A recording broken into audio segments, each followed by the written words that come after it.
O interessante é que nós vemos aqui os líderes virtuais dizendo que não se deve pegar um texto fora de contexto e fazer daquilo doutrina, pegar textos isolados. Até se diz que não se deve apegar a capítulo nem versículo. Concordo, né? Porque capítulo e versículo serve como referência para que possamos achar ou até indicar onde as pessoas leem e encontrarem com mais facilidade.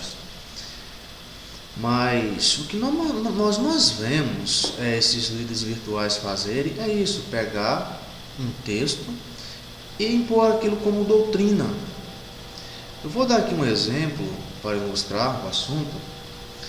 Por exemplo, pegar o Jeremias 7, 22 e 23, para dizer que o Senhor nunca pediu holocausto, que o Criador nunca pediu. Mas até uma criancinha de 10 anos, se ele for ler o texto completo, se ele continuar lendo, ele vai entender que tipo de holocausto o Criador nunca pediu. Agora vem a questão, se você pegar desde Abraão, você passa por Moisés, você passa por Jó, por Elias e por tantos outros, você vai ver a explicação de holocausto, porque no capítulo 9 de Hebreus, detalhadamente porque era necessário o holocausto. Aí você vê todos esses textos, vem a pergunta, mas aí, pediu ou não pediu? Aí vão falar, irmão, isso aí foi adulterado. Então as trocentas passagens que existem explicando porque o holocausto, que homens que têm a testificação do próprio Salvador fizeram o holocausto, essas foram adulteradas. E esses 2 versículos não, isso aí é verdade absoluta. Como eu falei, até uma criancinha, se continuar lendo, vai entender. Mas em todo caso, se você quiser ver, tem um link aí abaixo confrontando essas ideias absurdas. Eles chegam até o ponto, meu querido, de dizer que quem falou com Abraão foi o diabo. Para a gente falar mais sobre isso, vamos ler a passagem de Abraão, onde Deus fala com Abraão especificamente sobre Isaac, sobre o holocausto, para que possamos entender. Então disse: não estendas a tua mão sobre o moço e não lhes faça nada, porquanto agora sei que temes a Deus, e que não me negaste o teu filho, o teu único. Então levantou Abraão os seus olhos, e eis um cordeiro detrás dele, travado pelas pontas, no mato. E foi Abraão e tomou o carneiro e o ofereceu em holocausto em lugar de seu filho. Vemos aqui que Abraão fez um holocausto. Agora vamos ver se esse Deus que tirou Abraão do meio da sua parentela, vamos ver se ele se agradou com isso. Então o anjo do Senhor bradou a Abraão pela segunda vez desde os céus e disse: por mim mesmo jurei, diz o Senhor, porquanto fizeste esta ação e não me negaste o teu filho, o teu único, que deveras te abençoarei grandemente, multiplicarei a tua semente como as estrelas dos céus e como a areia que está na praia do mar, e a tua semente possuirá a porta dos teus inimigos. Então nós vemos aqui claramente no texto que Abraão recebeu promessas, que a semente de Abraão recebeu essa promessa. Em Abraão são benditas todas as nações da terra. É assim que está escrito também em outras passagens fazendo referência a essa, né? Mas será que existe alguma testificação no Novo Testamento que prove isso? Vamos dar uma lidinha aqui. Vós sois os filhos dos profetas e do pacto que Deus fez com os vossos pais, dizendo a Abraão: na tua descendência serão abençoadas todas as famílias da terra. Então, se foi o diabo que falou com Abraão, nós vimos aqui também Pedro testificando, né, da promessa a qual Abraão recebeu do diabo. E Estevão respondeu: irmãos e pais, ouve, o Deus da glória apareceu a vosso pai Abraão, estando ele na Mesopotâmia, antes de habitar em Harã. Então, testificação não falta, a não ser que esses homens todos sejam seguidores do diabo, né? Da promessa que o diabo fez a Abraão, então não resta dúvida de que realmente foi o Criador que falou com Abraão. E o caso de Abraão, que creu em Deus, e isso lhe foi imputado como justiça. Sabeis, pois, que os que são da fé são filhos de Abraão.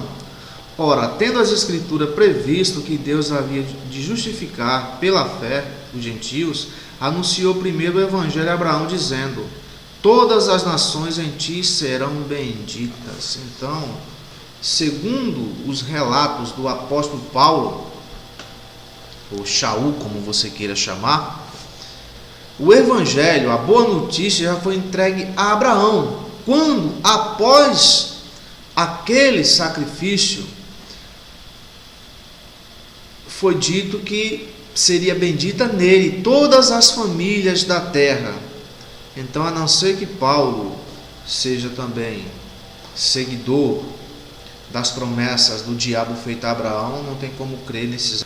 Se sois de Cristo, então sois descendentes de Abraão e herdeiros conforme a promessa. É complicado, né, meu irmão? Aceitar que nós somos herdeiros conforme a promessa que o diabo fez a Abraão, né? É bem complicado, a pessoa tem que estar com a mente muito cauterizada para crer nesses absurdos. São tantos textos que, se a gente for pegar todos aqui, a gente vai fazer um vídeo aqui de 2 horas, e eu quero ser breve nesses relatos. Outro texto isolado que eles pegam para dizer que Jeová é Deus de trevas, né? É Reis 8, 12 e 13. E novamente, eu não fiz vídeo ainda específico sobre isso, mas pretendo fazer. Eu vi até um vídeo muito bom de um irmão aqui na internet explicando. Até um garotinho, se ele continuar lendo o texto, ele vai entender por que aquilo, vai entender o significado daquilo. Porque se você crê que é o diabo, aí depois o diabo fica bonzinho, né? Recomendando a Salomão para não se desviar dos caminhos, não esquecer dos estatutos que entregou a Moisés. Então, a não ser que seja um Deus de trevas que entregou o estatuto a Moisés, o Deus o qual é mencionado ali em Reis, não é o diabo. Mas eles falam que é, né? Que é o diabo. Outra passagem sobre o holocausto. Veja só, meu querido. Sucedeu, pois, que tendo decorrido o turno de dias de seus banquetes, enviava Jó e os santificava, e se levantava de madrugada e oferecia holocausto segundo o número de todos eles, porque dizia Jó: porventura pecaram meus filhos e blasfemaram de Deus no seu coração? Assim o fazia Jó continuamente.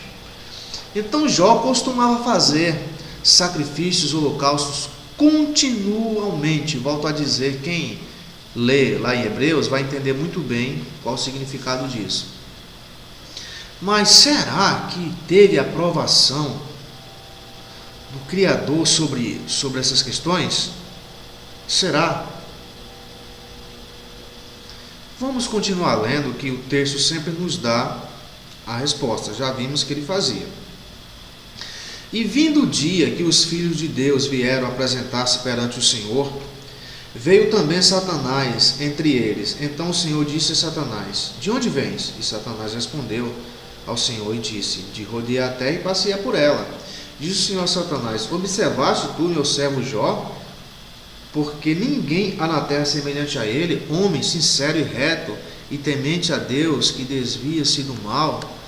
Então esse Deus que pede holocausto, segundo alguns falam que é o diabo, ele testifica de alguém porque é reto e desvia-se do mal. Esse diabo, esse Deus de trevas é muito bonzinho, né, querido? E tem muito caráter, né? Então respondeu Satanás ao Senhor e disse: porventura teme Jó debalde? Porventura não cercaste tu de bens a ele e a tua casa, e tudo quanto tem, a obra das suas mãos abençoaste, e o seu gado está aumentando na terra.